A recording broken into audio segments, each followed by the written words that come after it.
1절에서 12절 같이 교독하시겠습니다. 제가 먼저 1절 읽겠습니다. 예수께서 거기서 떠나 유대 지경과 요단강 건너편으로 가시니 무리가 다시 모여들거늘 예수께서 다시 전례대로 가르치시더니 바리새인들이 예수께 나와 그를 시험하여 묻되 사람이 아내를 버리는 것이 옳으니이까 대답하여 이르시되 모세가 어떻게 너희에게 명하였느냐 이르되 모세는 이혼 증서를 써주어 버리기를 허락하였나이다. 예수께서 그들에게 이르시되 너희 마음이 완악함으로 말미암아 이 명령을 기록하였거니와 창세 때부터 사람을 남자와 여자로 지으셨으니 이러므로 사람이 그 부모를 떠나서 그 둘이 한 몸이 될지니라. 이러한즉 이제 둘이 아니요 한 몸이니 그러므로 하나님이 짝지어 주신 것을 사람이 나누지 못할지니라 하시더라. 집에서 제자들이 다시 이 일을 물으니 이르시되 누구든지 그 아내를 버리고 다른 데에 장가든 자는 본처에게 간음을 행하며 또 아내가 남편을 버리고 다른 데로 시집가면 간음을 행하느니라. 아멘. 인사 나누시겠습니다. 함께 기도하며 감사합니다. 새해 복 많이 받으십시오. 감사합니다. 우리는 계속해서 예루살렘을 향하시는 예수님의 걸음을 따라가고 있습니다. 함께하고 있는 제자들에게 필요에 따라서 말씀하시는 그런 교훈들은 제자들에게만은 아니라 오늘 주님을 따른 우리 모두가 가야 할 길이죠. 그래서 어제 그 9장의 50절에 예수께서는 그 따라야 할 그 교훈들을 소금으로 말하십니다. 소금이란 말의 의미는 변함없다라는 거죠. 오고 가는 모든 세대 속에 또 교회 가운데 변함없는 말씀으로 뜻으로 붙들어져야 된다는 것입니다. 그러던 중에 지금 예수님의 이제 걸음이 점점 예루살렘에 가까워지는데요. 오늘 1절을 보시게 되면 유대 지경 요단 건너편으로 오심을 보게 됩니다. 그만큼 십자가를 지는 시점이 다가오고 있는 것이죠. 그런 가운데 무리들이 다시 모였다는 상황이 기록되어 있고 그 상황을 외면하지 않으시고 전례대로 이전에 행하셨던 것처럼 가르치십니다. 분명 십자가의 여정이 제자들의 십자가로 향한 그 예루살렘 여정이 제자들에게 집중되어지는 시간이긴 했지만 그렇다고 무리를 외면하지는 않으셨습니다. 그러니까 신앙이라는 것이 분명 집중이 필요해서 그것을 원칙으로 삼는 것도 필요하지만 때로는 어떤 상황과 여건 속에 또 다른 어떤 선택들도 할 수 있는 부분이 있는 것이죠. 원칙과 고집이 구별되어야 한다 이 말입니다. 그러면서 그런 가운데 또 이 바리새인들이 시험할 목적으로 예수님께와 질문하는 장면이 이어집니다. 우리 2절 한번 읽어보겠습니다. 시작. 바리새인들이 예수께 나와 그를 시험하여 묻되 사람이 아내를 버리는 것이 옳으니까. 질문한 내용은 아내를 버린 게 옳습니까? 라는 이혼에 대한 질문이었습니다. 질문은 왜 이게 시험이 될 만한 질문이었냐는 겁니다. 이거 자체가 크게 어려운 질문이 아니지 않습니까? 이것은 유대 지경과 요단강 건너편이라는 지역적 배경, 또 그곳에서 세례 요한이 활동했다는 점에서 생각해 볼 수 있는 것이 있습니다. 여러분, 세례 요한이 왜 못 베어 죽였습니까? 당시에 이 유대 지경과 요단강 건너편 이 지역 일대에서 주로 사역했던 세례 요한이었습니다. 그러던 중에 그 지역 분봉왕이었던 헤롯 안디바가 자기의 부인을 임의로 버리고 또 동생의 아내를 취하죠. 그러면서 일어났던 일들에 대해 그거 옳지 않다, 하나님 뜻이 아니다 라고 용기 있게 얘기를 했던 것입니다.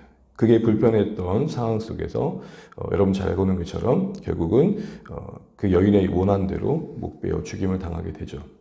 바로 이런 배경이 있는 곳에서 공개적으로 무리가 있는 가운데서 이혼에 관한 입장을 예수님께서 물으셨던 겁니다. 의도는 알겠죠.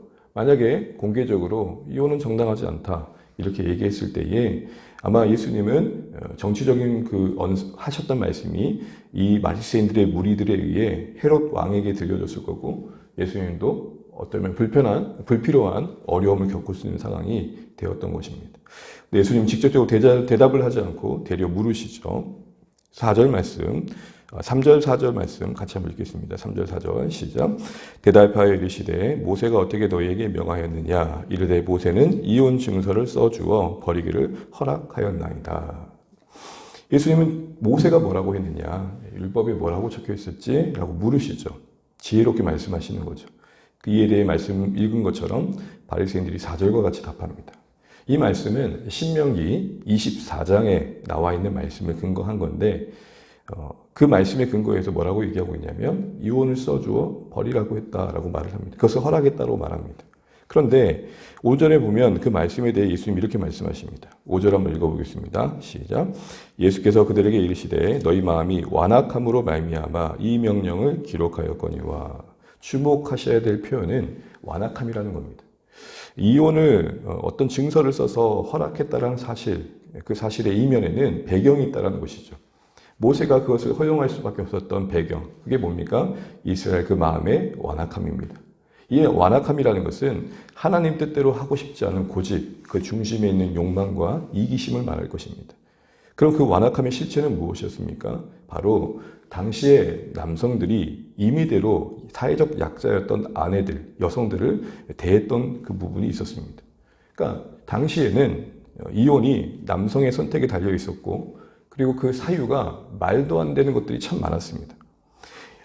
이거 말을 하고 있는 이 신명기 24장에 이 이혼 증서를 써주어 이혼을 허락했던 이 부분들에 대한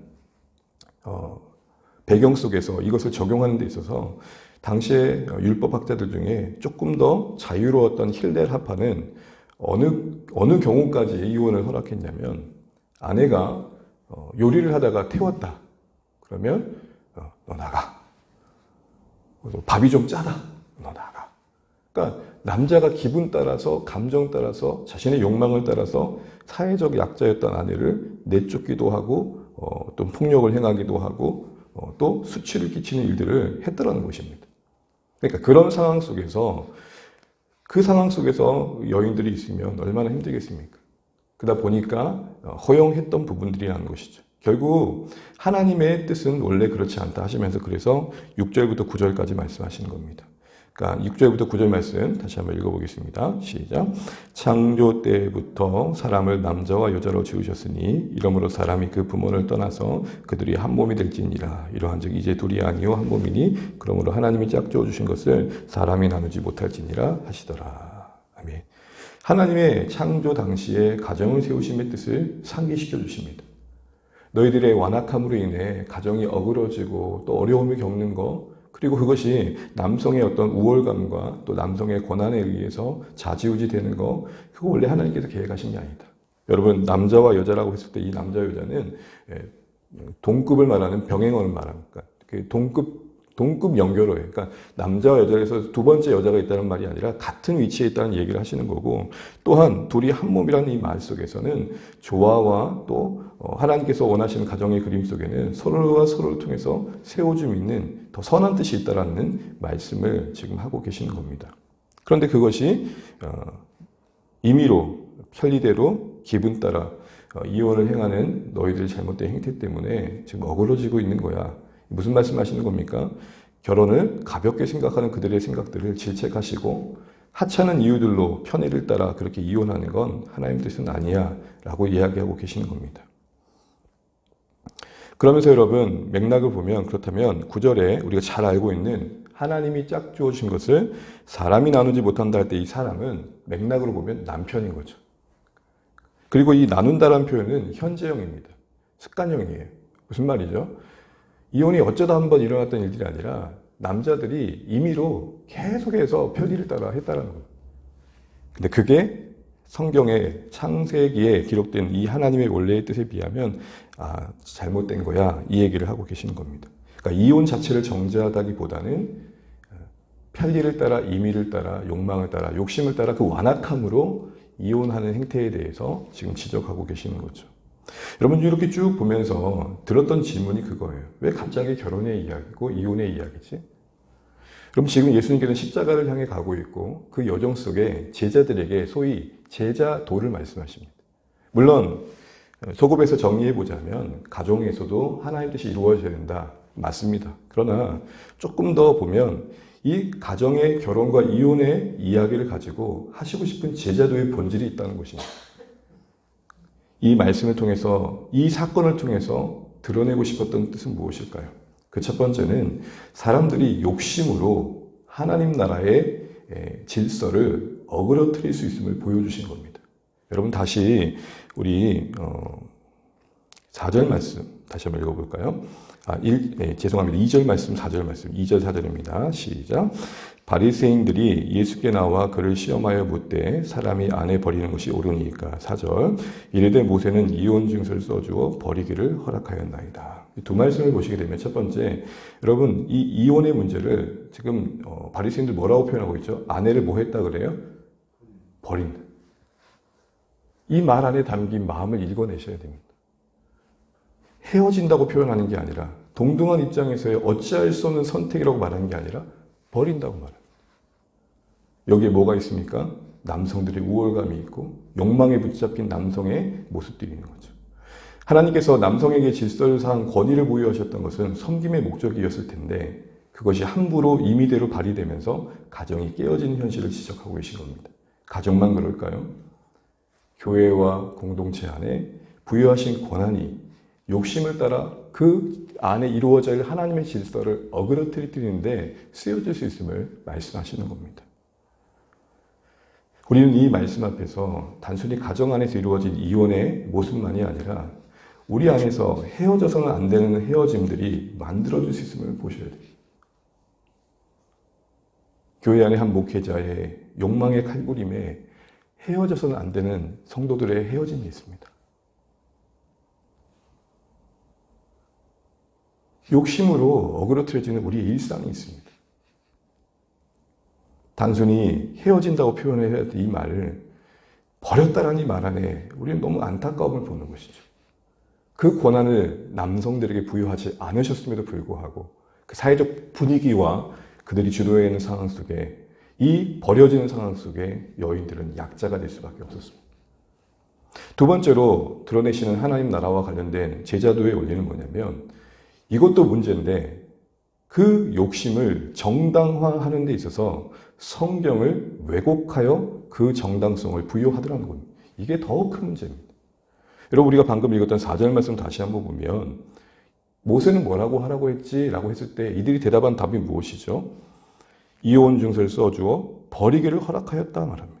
여러분 이 말씀이 신명기 말씀인데 신명기 24장 말씀을 잠깐 펼쳐보시면 진짜 그랬는가 한번 보십시오. 우리 24장 말씀 잠깐 보겠습니다. 신명기 24장 1절 읽어보겠습니다.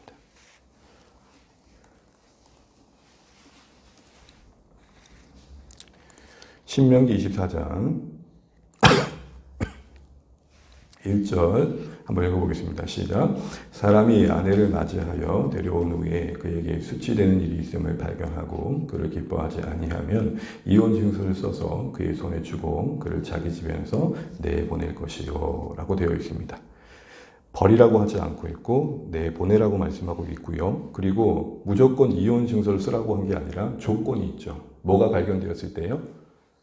수치되는 일이 발견되었을 때. 여러분 사람이 욕망이 있으면 듣고 싶은 것만 듣고 보고 싶은 것만 봅니다.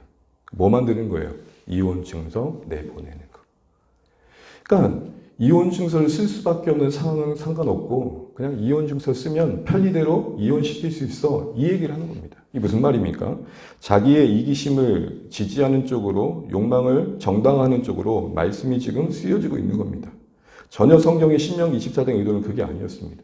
당시에 그렇게 임의대로 벌어진 상황 속에 여인들의 신분을 보장하기 위한 거였습니다. 왜냐하면 이혼 증서를 써주지 않으면 이 여인은 버려진 여자일 뿐 그 신분이 보장되지 않은 거예요. 그 다음에 또 다른 사람을 만나 결혼할 수 있는 상황이 안 되는 거예요. 왜요? 이전 남편과의 관계가 정리가 안 돼 있으니까 그렇게 상대인 상태에서 다른 사람을 만나면 그게 간음이 되는 거예요.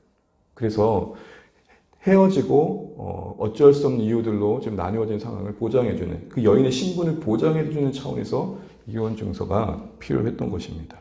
결혼해도 되는 여자입니다. 이걸 보여주는 거였죠. 또한 뒤에 보시게 되면 그렇게 해서 그 여인도 다시 두 번째 만났던 남자와 이런저런 이유들로 다시 헤어질 수밖에 없게 되었을 때 4절에 보게 되면은 그 여인이 원래의 남자와 결혼할 수 없다고 말합니다. 여러분 이게 중요합니다. 이게 무슨 말이에요? 그러니 죄송합니다. 새벽부터 이런 표현 써서 낙장불입이라는 거 아시죠? 한 번 선택하면 되돌릴 수 없는 선택이니 신중하라는 의미에서 이혼 증서가 나온 겁니다. 근데 이걸 어떻게 이해한 겁니까? 편리대로, 원하는 대로 할 수 있는 패스포드처럼, 프리패스처럼 여긴 겁니다. 그러니까 이게 내려오면서 남성들이 여전한 우월감 속에 마음에 안 드니까 너 가 하고 써주고 내보내요. 말도 안 되는 이유들로 당시에 연약했던 여자들을 핍박했던 겁니다. 그러면서도 뭘로 정당하고 있어요? 모세가 그러라고 했다. 모세가 그렇게 하라고 했다. 근데 잘 보세요. 어디에 써주어 버리라고 했습니까? 부득이하게 이런 경우가 생겼을 때에 정말 수치가 되어서 어려워 감당할 수 없는 경우. 그런데 당시의 사람들은 그거를 자기 뜻대로 해석했단 말입니다. 이게 당시만의 결혼만의 문제였을까요? 오늘도 하나님 앞에서 우리의 욕심을 그 하나님의 뜻이란 이름으로 포장할 때가 얼마나 많습니까? 그러면서 다 이렇게 말하죠. 목회자의 욕심이었고 교회의 욕심이었음에도 불구하고 하나님이 다 하셨습니다. 목회적 이익을 위해서 성경을 잘못 적용할 때가 얼마나 많나요? 성도님들이 괴롭힐 때가 얼마나 많나요? 죽도록 충성하라 그런 말씀 많이 들으셨죠? 계시록 말씀을 통해서. 여러분 그 원래의 의미는 죽는 그 순간까지 예수를 향한 신앙의 고백의 충성을 잃지 마십시오입니다. 그런데 그걸 언제 들으시죠? 고단하고 피곤하고 지쳐있는 성도들에게 봐라 죽도록 충성을 하자는 성경 전체의 맥락에서 우리의 모든 걸 주신 주님을 위해 우리 죽음을 던질 만큼의 수고로움을 감당하는 것 진리입니다. 그러나 특정 구절을 가지고 그것을 말하지 않고 있음에도 불구하고 성경으로 불필요하게 신자들의 마음에 져서는 안 되는 짐을 짊어지도록 말씀을 목회자의 욕망을 위해 이익을 위해 사용하는 건 잘못된 거 아닐까요? 여러분 1,000번째란 말 기억하십니까? 저는 신자가 성경의 여러 일들을 자신의 신앙에 적용하는 게 나쁘다고 보지 않습니다. 개인의 믿음의 유익을 위해 교회를 향한 사랑을 표현하기 위해 성경을 적용하는 거 저는 나쁘다고 보지 않습니다. 그런데 1,000번째라는 솔로몬이 꿈을 꾸고 하나님 앞에 헌신하는 거 아닙니까? 1,000번째입니까? 1,000번째입니까? 1,000번째입니까? 1,000번째입니까? 1,000마리를 드린 번제지 1,000번 드린 제사는 아니잖아요. 사랑하는 성도 여러분, 제가 드리는 말씀의 요지는 그렇습니다. 가만히 보면 우리도 모르게 우리의 이익과 욕심을 위해 오늘 이들이 모세도 말하지 않았던 뜻과 의도를 스스로 왜곡하여 편리대로 이용하듯 말씀을 이용할 수 있다는 겁니다. 이게 우상 숭배죠. 자신이 보고 싶은 하나님만 보는 것, 자신이 원하는 하나님만 붙드는 것, 그 왜곡된 하나님의 이미지를 절대화하는 것. 하나님께서 우리의 인생을 도우십니다. 때로는 우리의 무너진 사업도 일으켜주시고 어그러진 몸도 회복시켜 주시죠. 그런데 만약 어떤 분이 예수 믿으면 병도 안 걸리고 예수 믿으면 사업도 안 망해 라고 이야기했을 때에 그 신자에게 심겨질 왜곡된 하나님에 대한 이미지를 생각해 보십시오. 분명 성경에 고난이 있고 깊은 하나님의 섭리가 있고 그 안에서 우리 인생을 다루시는 더 큰 것들이 있는데 보고 싶은 건 보고 싶은 하나님으로 만들어서 소위 금송아지에 하나님의 이름을 붙이듯 형상화된 것에 하나님의 이름을 붙여 하나님으로 섬기듯 우리가 그럴 수 있는 위험성에 능히 노출되어 있다는 것입니다. 또한 이 하나님 나라와 관련해서 볼 수 있는 중요한 것 중에 하나는 우리가 그러기에 이 시대를 잘 분별하면서 우리 안에 어느새 익숙해진 세상과 이별할 수 있어야 된다는 겁니다. 여러분 우리 10절 말씀 다시 한번 10절, 11절, 12절 읽고 마무리해 보도록 하겠습니다. 10절, 11절, 12절입니다. 시작. 집에서 제자들이 다시 이 일을 물으니 이르시되 누구든지 그 아내를 버리고 다른 데에 장가드는 자는 본처에게 간음을 행함이요. 또 아내가 남편을 버리고 다른 데로 시집가면 간음을 행함이니라. 여러분 10절에 제자들이 와서 묻습니다. 물었던 이유가 뭡니까? 본인들도 이혼증서 쓰면 되는 거 아닙니까? 라는 생각을 했다는 겁니다. 그래서 다시 물은 겁니다. 무슨 말이죠? 세술은 세 부대에 담아야 된다는 말씀을 끊임없이 들음에도 불구하고 여전히 그들은 유대적 사고를 갖고 있는 거예요. 그런 말씀 들어보셨죠? 몸은 교회에 와 있는데 행동은 유교적이요, 생각은 불교적이고 샤머니즘적이라. 이 기독교가 아닌 거죠. 제자들도 어느새 당시의 유대적 문화에 남성 우월감에 붙들려 있어서 주님 그거 이혼주소 그냥 써주면 되는 거 아니에요? 라고 생각하고 있는데 다른 말씀을 하시니까요. 그러면서 뭘 얘기하셨냐면 11절 말씀에 보게 되면 아내를 버리고 다른 데 장가든 자는 뭘 한다 그러죠? 본처에게 간음을 행한 거란 말이에요. 여러분 이거는 우리에게는 그냥 지나칠 수 있는 구절인데 당시 여인들에게는 혁명적인 구절입니다. 왜냐하면 당시에는 남자가 아내를 버려도 그 당사자인 아내에게는 해를 끼치는 것으로 여기지 않았고 간음을 행한 거로 여기지 않았습니다. 그런데 어떤 여인이 남편을 버리면 그 남편은 간음을 당한 거예요. 근데 남자들은 여자를 아무렇게 행해도 간음을 행했다라는 말을 하지 않음에도 불구하고 오늘 예수님께서는 그것도 간음이라고 언급하신 거예요. 그러니까 당시의 남자들의 생각 속에서는 도저히 나올 수 없는 말을 하시는 거죠. 무슨 말입니까? 시대의 사상에 쩌들어 있는 그런 모습들을 제자들에게서 재책하신 겁니다. 너희들 이혼 증서만 써주면 되는 생각하고 남자들은 우애도 어떻게 해도 여자들은 상관없다고 말하는 그 생각 속에서 너희 좀 문제가 있다. 그것도 간음이다. 그것도 하나님 앞에 범죄다. 그러면서 오늘 이 말씀은 또한 소망도 줍니다. 여러분 6절부터 9절은 분명 나뉘어서는 안 된다는 말씀하십니다. 구약에서 이스라엘을 하나님과의 관계 속에서 남편과 아내로 비유하신 하나님과 이스라엘을 남편과 아내로. 신약에서는 그리스도와 교회의 관계를 부부로 묶으십니다. 저는 제일 은혜됐던 게 바로 이거예요. 가정의 메시지만 보시면 안 됩니다. 가정의 그림으로 하나님과 주의 백성의 관계에 대한 하나님의 마음을 선포하신 거예요. 나 너희 절대 버리지 않는다. 나뉠 수 없다라는 것은 그 무엇도 하나님과 그 백성 사이의 관계를 끊을 수 없다. 십자가를 향해 가는 주의 백성들이 붙들어야 될 게 무엇이었을까요? 남편이 아내를 버릴 수 없는 게 가정의 원칙이었듯 남편 된 하나님께서 아내 된 교회를 포기하지 않으신다. 이 가정의 메시지를 가지고 하나님 나라의 그림을 우리에게 다시 한번 보여주고 계십니다. 말씀을 정리합니다. 오늘 본문은 분명 주제는 결혼과 이혼에 대한 이야기지만 담아내고 계시는 핵심 메시지는 십자가를 향해 가는 제자들이 붙들어야 할 하나님 나라의 방향성입니다. 욕심으로 우리의 이기심으로 하나님의 질서가 어그러뜨릴 수 있는 현실을 직시하라는 겁니다. 더하여 그것조차도 정당화하기 위해 하나님이 그렇게 말씀하지 않으셨음에도 불구하고 우리가 그 성경을 왜곡하여 하나님 뜻이 아닌 것을 하나님 뜻인 것처럼 정당화할 수 있다는 사실도 알아야 된다는 것입니다. 또한 우리도 모르는 새 교회 안에 내가 신자라고 생각하고 있지만 나도 헤어져야 될 세상과의 생각들이 어느새 쩌들어 있을 수 있다는 거예요. 제자들이 그랬던 거죠. 또한 마지막으로 하나님 나라의 백성들에게 말씀하십니다. 결혼의 최초의 의도가 헤어짐이 없는 만남이었다. 그리고 그 남편이 임의로 대하지 않는 것이 원칙이었대. 남편 되신 하나님께서 오늘 교회에게 말씀하시는 겁니다. 나 너희 버리지 않는다. 그 무엇도 나뉠 수 없다.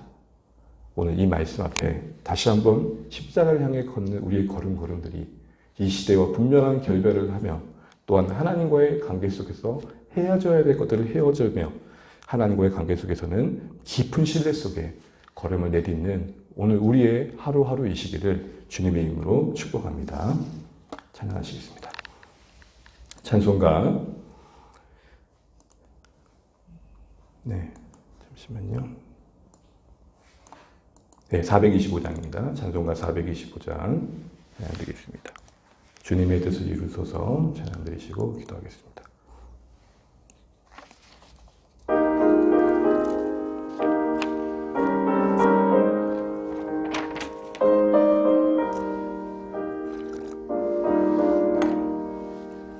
주님의 뜻을 이루소서 고요한 중에 기다리니 진흙과 같은 날 빚으사 주님의 영상 만드소서 주님의 뜻을 이루소서 주님 바라 앞에 엎드리니 나의 맘속을 살피시사 눈보다 이게 하옵소서.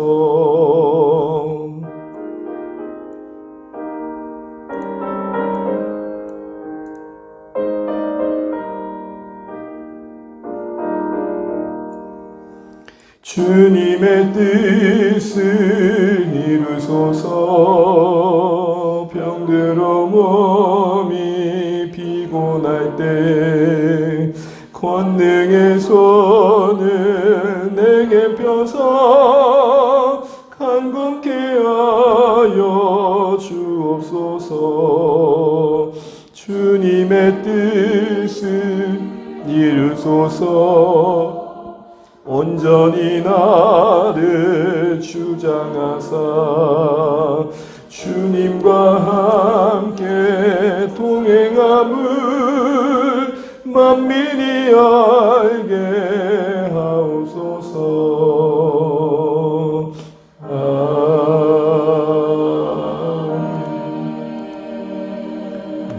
오늘 같이 한 날 감사하면서 같이 주신 말씀 붙들고 기도하면 좋겠습니다. 예루살렘 십자가를 향한 여정 중에 바리새인 질문으로 시작되었던 결혼에 대한, 이혼에 대한 이야기를 우리가 들었습니다. 그러나 오늘 본문은 단순히 결혼에 대한 메시지가 아니라 하나님 나라를 향해 가는 그 여정 속에 우리의 모습을 돌아보게 하신 말씀입니다. 무엇입니까? 욕심이 그 나라의 질서를 어그러뜨릴 수 있다는 것과 또한 그 욕심을 정당화하기 위해 심지어 말씀조차도 왜곡할 수 있는 우리임을 돌아보라는 것입니다. 또한 우리 안에 우리도 모르게 쩌들어 있는 세상의 생각들이 있을 수 있음을 인정하고 다시 한번 겸손히 우리를 살피기를 원하십니다. 당연시 여겼던 것들 속에 세상적인 생각들은 없는지 돌아보라는 것이죠. 마지막으로 이 결혼의 메시지 다시 한번 상기하시게 하심으로써 본래의 하나님 뜻 안에 담긴 하나님의 우리에 대한 마음을 보여주십니다. 사람이 나누지 못하게 하셨다는 이 말씀 속에 남편 되신 하나님은 우리를 그렇게 대하지 않으신다는 겁니다. 우리를 버리지 않으시고 끝까지 책임져 주시는 하나님의 마음을 우리가 들었으면 좋겠습니다. 이 시간 이 말씀 붙들고 하나님과 관계 속에서 내 안에 버려야 될 것들, 다시 한번 붙들어야 될 것들을 기도하며 주님 앞에 고백하신 시간 되시기 바랍니다. 주 안의 교회 기도하실 때 은혜 중에 시작하게 하신 걸음 오늘 여기까지 이르게 하신 것 감사합니다. 정말 주님 한 걸음 한 걸음 걷을 때마다 하나님 은혜 보게 하여 주시고 함께 동행하신 모든 성도님들 심령과 삶과 삶의 가정 속에 정말로 회복이 있는 그런 우리의 걸음 되었으면 좋겠고 또 품게 하신 VIP들 잘 섬길 수 있도록 기도해 주시고 그래서 하나님을 더욱 가까이 한 영을 더 기꺼이 섬기는 주 안에 교회 될 수 있도록 기도해 주시기 바랍니다. 오늘 모인 목장을 위해서 다가오는 주일 예배를 위해서 기도해 주시고 사랑하는 우리 성도님들의 일상 속에 주의 은혜가 있도록 우리 김무경 목사님 코로나가 조금 많이 목소리가 많이 심하시던데 잘 회복되실 수 있도록 또 기도해 주시고 우리 사랑하는 자녀들과 가족들 위해서도 기도해 주시면 감사하겠습니다. 울산 땅에 세우신 교회들과 이 나라 민족을 위해서도 기도하시면 좋겠습니다. 각자 제목 따라 기도하시고 주 안에서 승리하시는 복된 한 날 되시길 바랍니다. 기도하시겠습니다. 하나님 아버지 은혜를 감사합니다. 주의 뜻 가운데 우리가 하나님 자녀 되어 오늘 이곳에 있고 또 함께 이 새벽에 고단한 몸을 기도하고 주님 앞에 나와 기도하게 하시고 감사합니다. 하나님 아버지 주의 나라의 말씀들이 우리 가운데 다시 한번 우리 현실을 조명하고 이해하는 말씀 되길 원합니다. 지켜야 될 것들, 붙들어야 될 것들을 우리의 욕망을 따라 어그러뜨리며 그것조차도 말씀 안에서 왜곡된 시선으로 바라보고 있는 우리의 모습을 돌아보게 됩니다. 하나님 무엇을 정당하고 있는지 다시 한번 돌아보게 도와주시고 아버지 하나님 은혜 안에 우리가 헤어져서는 안 될 것들과는 헤어지지 않게 하시고 이별해야 될 것과는 이별할 수 있는 우리의 모습 되게 하여 주시고 하나님의 은혜를 붙드는 우리의 삶 되게 도와주시고 하나님의 사랑을 기억하게 도와주십시오. 결혼과 이혼의 메시지 안에 담아내시는 하나님의 향한 우리의 뜻들을 우리가 다시 한번 기억하게 도와주시고 주의 은혜가 임하게 하여 주시옵소서. 하나님 은혜 안에 우리를 붙들어 주시며 주의 긍휼을 우리 가운데 베풀어 주시옵소서. 감사합니다. 주여 역사하여 주시옵소서.